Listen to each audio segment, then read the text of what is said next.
Et salut à toutes les personnes qui en regardent en rediffusion sur YouTube. Je vous rappelle qu'on est en live tous les lundis de 9h à 10h30. Vous avez aussi AZK, Aliot, Alan, etc. Il y a d'autres personnes qui vont venir faire des lives sur la chaîne Twitch. Donc voilà, n'hésitez pas à vous abonner aussi à la chaîne de Crypto Future Live. Ça fait plaisir, mettre un like et commenter. Ça nous fait monter dans l'algorithme. Même si j'avoue qu'en ce moment, il y a de moins en moins de monde, les gars. C'est ce que j'étais en train de dire en fait sur les cryptos. Là, c'est un bear market comme on les aime bien. Il y a de moins en moins de monde et on stagne à fond. Donc c'est pour ça, j'étais en train de dire ça, voilà. Pour tout vous dire, les gars, j'étais pas chez moi ce week-end et j'ai plus rien à bouffer dans mon frigo. Du coup, juste avant le live là, je suis parti m'acheter un petit jus d'orange et puis des petits pains suisses qui sont dans le four là. D'ailleurs, je vais les sortir, je vais les manger, j'ai trop faim. Et voilà, donc on va manger tranquillement ensemble. Les gars, pour ceux qui me suivent un petit peu, vous savez que j'ai une chaîne perso et que normalement je poste des vidéos tous les dimanches. Donc voilà, n'hésitez pas, pour l'exclamation Alex dans le chat si vous voulez, allez voir la vidéo. Elle parle de mes 2 ans d'évolution. Depuis le jour de mes 18 ans, je raconte les résultats de mon bac, je raconte aussi comment j'ai rencontré CF, comment j'ai découvert les cryptos, comment je suis devenu monteur, etc. Il y a beaucoup de personnes qui me demandent quelles études j'ai fait, etc. J'en parle dans cette vidéo, donc voilà. Si vous avez des questions à mon propos, n'hésitez pas à aller voir la vidéo.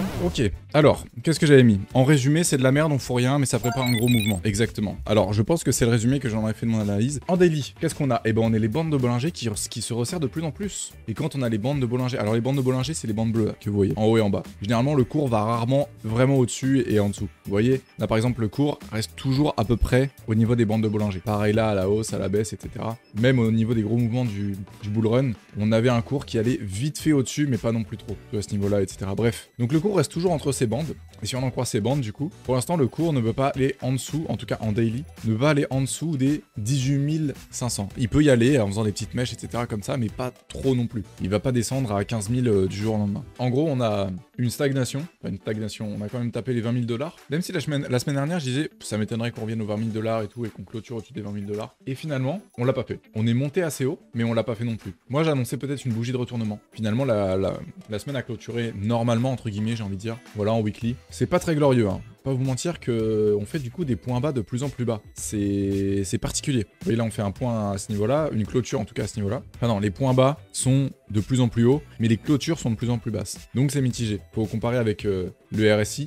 Et le RSI, on voit que quand même il est à un retournement. Bref, je suis en train de me perdre là. La semaine dernière, c'était très volatile, comme on a pu le voir. Vous voyez, ici, avec les retournements, etc., à la hausse, à la baisse, etc., on faisait des 6% des fois par jour. Cette semaine, c'était clairement moins volatile.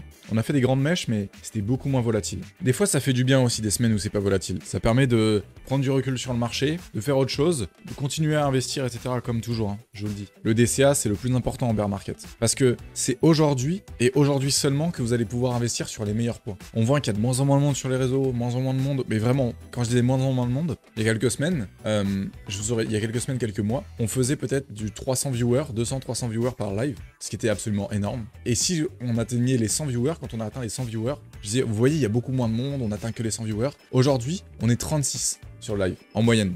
36 viewers, c'est clairement que dalle. C'est beaucoup, mais c'est que dalle comparé à ce qu'on faisait il y a quelques mois. Et ça se traduit par quoi? Par la baisse des marchés, le fait qu'ils soient ultra chiant. Et cette semaine, ça s'est encore plus ressenti. Je vous invite à aller voir juste les vues de Mathéo, les vues de tous les youtubeurs crypto. Ça baisse, et il y a beaucoup moins de monde.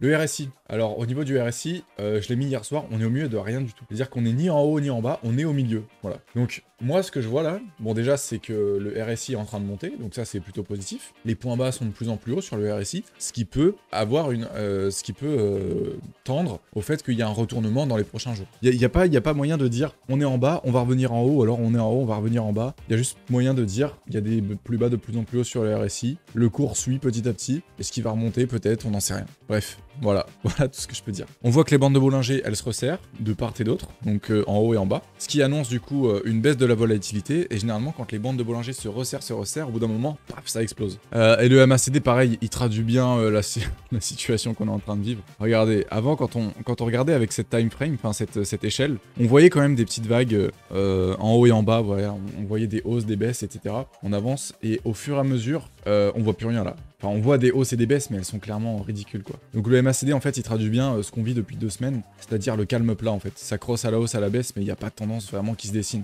Là où, par exemple, ici, ça crossait à la baisse, bon, bah, il y avait directement une baisse. Ici, ça crosse à la hausse, on a une petite hausse, mais derrière, ça crosse à la hausse, à la baisse, bref. Il n'y a rien qui se dégage vraiment du cours. Le cours, il a pas de sentiment, là, depuis les derniers jours. Mais à partir de là, il n'y a pas vraiment eu d'âme.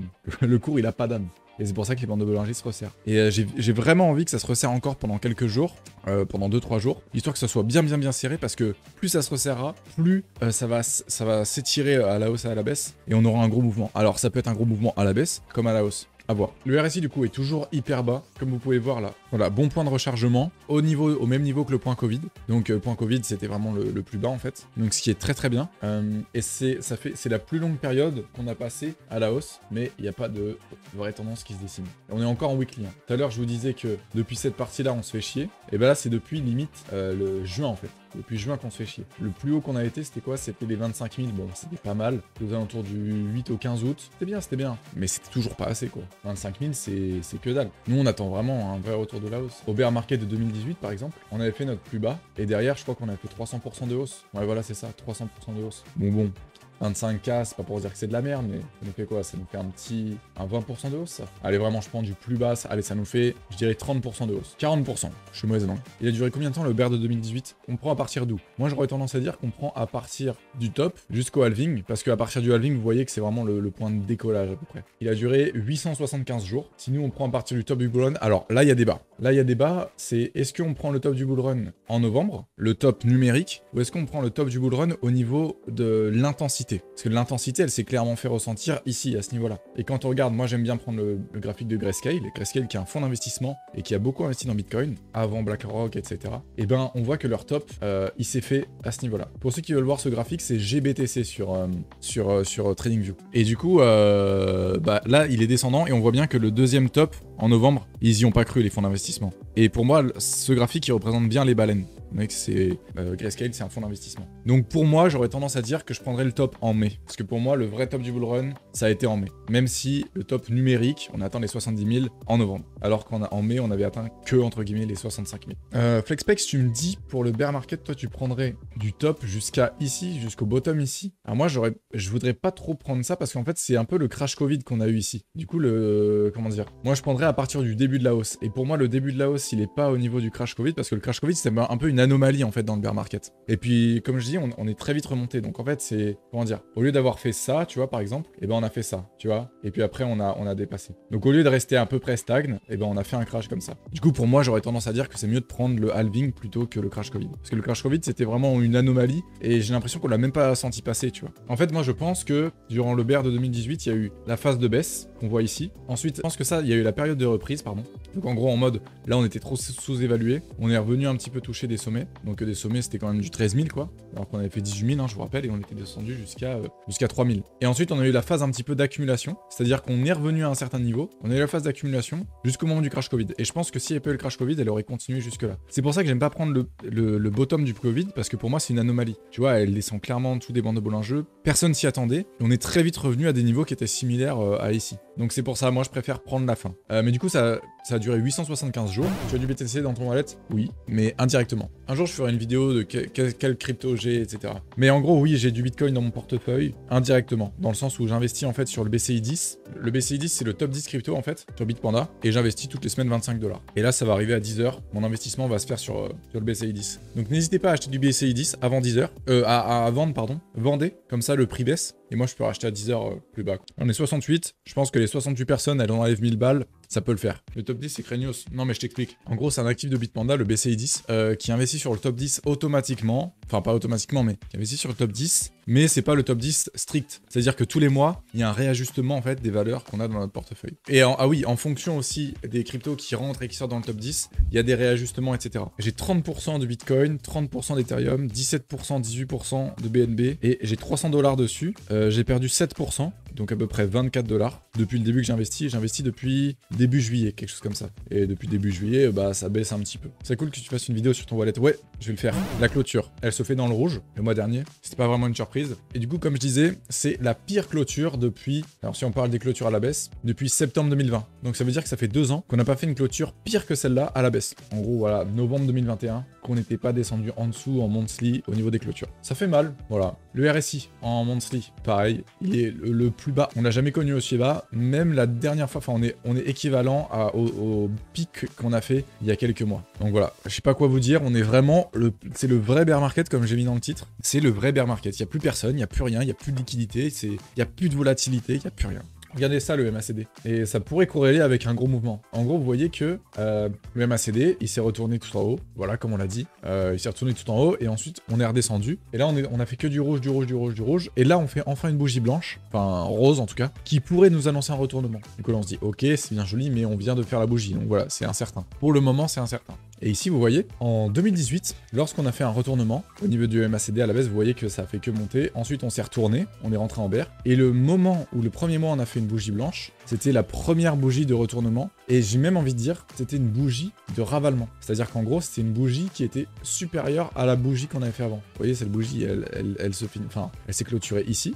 Une bougie à la baisse, et ensuite la bougie blanche d'après, elle était plus haute que la bougie rouge, la bougie grise, ce qui fait que c'est une bougie de ravalement. D'avalement ou de ravalement, je sais plus. Bougie d'avalement, je crois. Et ensuite par derrière, on a fait une petite tendance haussière en bear market, plutôt sympa. Et donc là, prochaine clôture qu'on fait, si ça sera potentiellement une bougie d'avalement à la hausse, et qu'en plus le MACD sera toujours dans cette bougie rose, on pourra peut-être affirmer que une future tendance haussière de quelques mois pourra se produire sur Bitcoin. Voilà.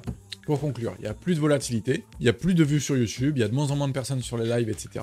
Tout le monde se casse, c'est la capitulation. Et là, c'est le vrai bottom du bear market, je pense. Je pense que là, on est dans le vrai bear market, c'est le dur. On est dans le dur. Mais attention, il y a un gros mouvement, potentiellement, en daily, qui se prépare. Donc, durant quelques jours, on pourrait avoir une tendance haussière, ou alors sur un jour, une explosion à la hausse ou à la baisse. C'est pas une certitude, mais c'est possible en tout cas. À la hausse ou à la baisse. Vati me demandait tout à l'heure, The Merge Ethereum, est-ce que c'est bien passé? Oui, c'est très bien passé. Et donc on est passé de cette forme en Proof of Work au Proof of Stake. Concrètement, ça n'a pas changé grand-chose. Ça a fait, comment dire, il y a eu plus d'inflation du jour au lendemain, le token est devenu déflationniste sur Ethereum. L'inflation a été annulée en tout cas. Il est peut-être resté stable, mais en tout cas, l'inflation a été annulée. Ce qui fait que c'est quand même un grand changement. Néanmoins, les frais de transaction, ils restent les mêmes, etc.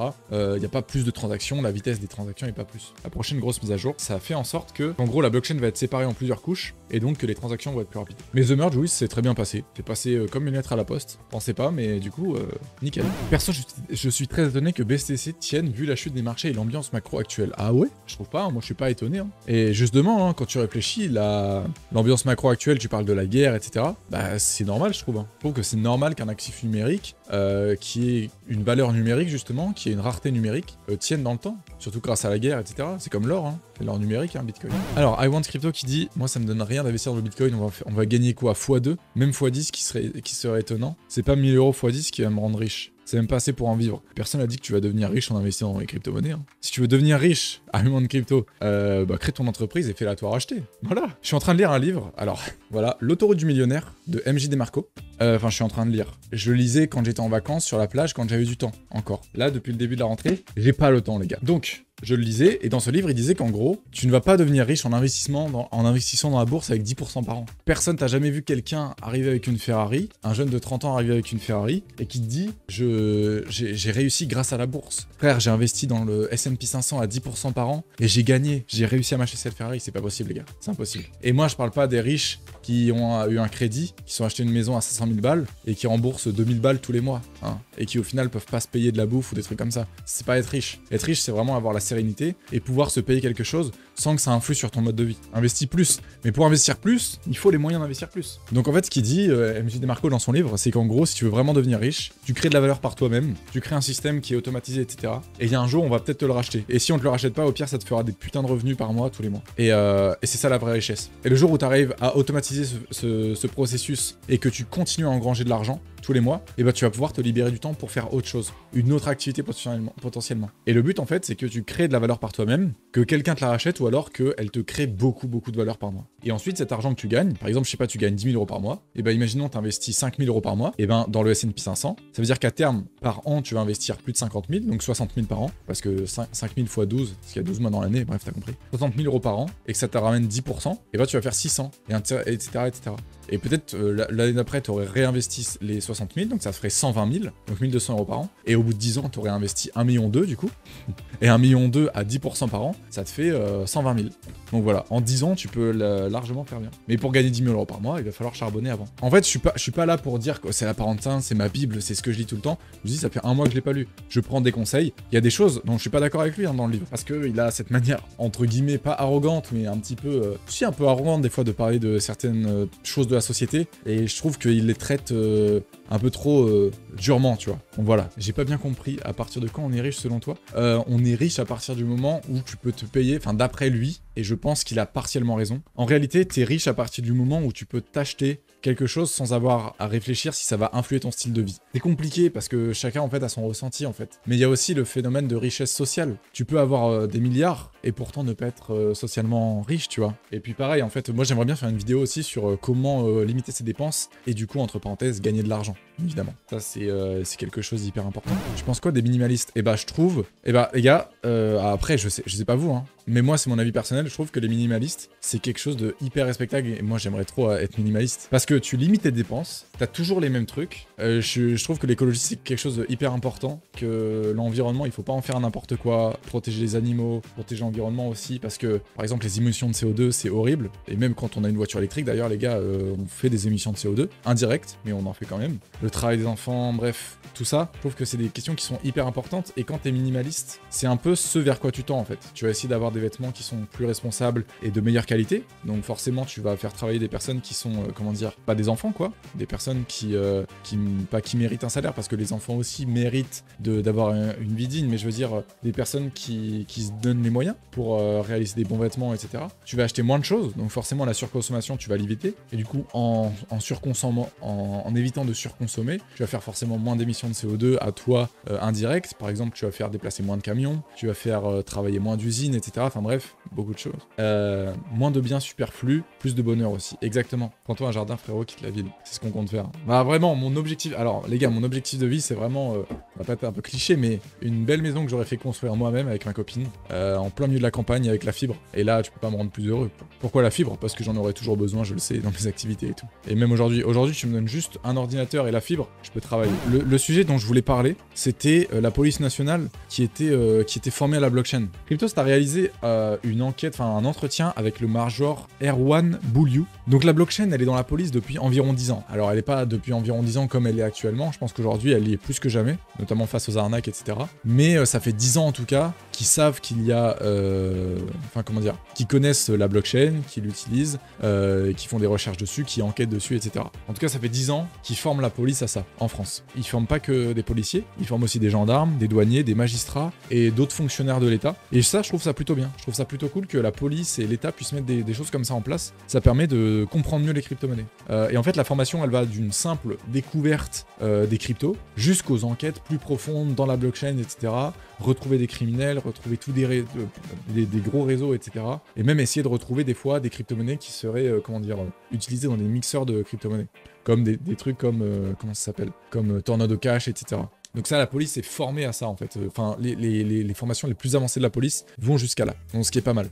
Et bien évidemment aussi, ils forment des polices étrangères aux crypto-monnaies. Comme il disait, dans son interview, je crois, le major Erwan Bouliou, il disait qu'en gros, les compétences françaises étaient beaucoup appréciées à l'étranger. Et ça, je trouve ça plutôt bien. Je suis fier de mon pays, etc. Mais par contre, j'ai quand même une critique à faire. D'après le major Bouliou, la police fait beaucoup d'avancées en termes de cybersécurité et de crypto-monnaie. Donc ça, c'est génial. Ça veut dire que la police peut prévenir les arnaques. En revanche, je me dis, il parle aussi du fait qu'il y a des relations interministérielles. Donc à mon avis, avec le ministère de l'économie, par exemple, avec le ministère de l'éducation, pourquoi pas, pour sensibiliser aux dangers des crypto-monnaies, aux dangers des arnaques, etc.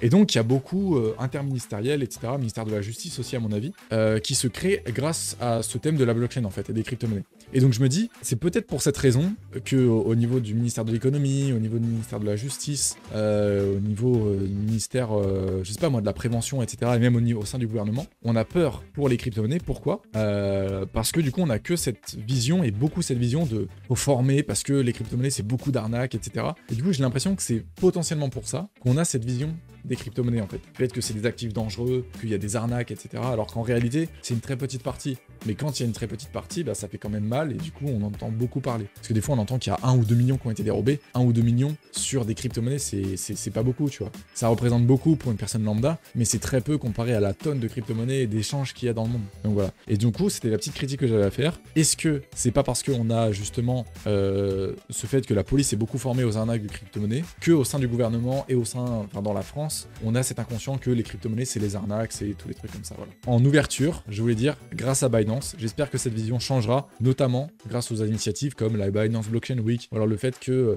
le PDG de Binance va parler avec des ministres français, etc., et va créer des événements comme la Binance Blockchain Week, qui est hyper intéressante pour démocratiser les cryptos et montrer que c'est pas que des arnaques, quoi. YouTube, merci d'avoir regardé cette rediffusion, c'était agréable. Je pense que je vais galérer au niveau du montage, mais c'est pas grave. N'hésite pas à lâcher un like pour m'encourager, n'hésite pas à commenter aussi, ça fait extrêmement plaisir. Sur ce, et ben à la semaine prochaine. Salut!